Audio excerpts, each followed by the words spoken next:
Hello everyone, मी Mona Dhakate makeover. कालच्या back to back bride नंतर आजचा माझा दिवस काहीसा शांत होता. आज मला फक्त एक सिंगल रिसेप्शन ब्राईड होती, म्हणून मी तिचा मेकअप खूप मस्त आरामात केला. मेन म्हणजे आम्ही तिच्या घरी गेलो आणि तिला आरामात रेडी केलं.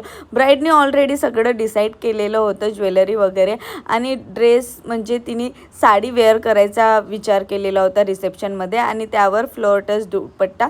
तर क्रीम कलरची ही साडी तिच्यावर खूप सुंदर वाटत होती. मी मेकअप एकदम नॅचरल ठेवलेला आहे, ती ऑलरेडी खूप सुंदर होती.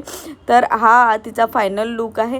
तुम्हाला कसं वाटलं कमेंटला नक्की सांगा. आणि मेन म्हणजे आज मला तुम्हाला एक खूप इम्पॉर्टंट गोष्ट सांगायची आहे, ती ही की आमची वर्षाची first basic to advance makeup batch start होत आहे 13 ऑगस्टपासून नेक्स्ट मंथला. तर ज्यांना कोणाला या फील्डमध्ये यायचं आहे, आपलं करिअर बनवायचं आहे, आपलं नाव बनवायचं आहे, तर त्यांनी लवकरात लवकर आमची ही बॅच जॉईन करा.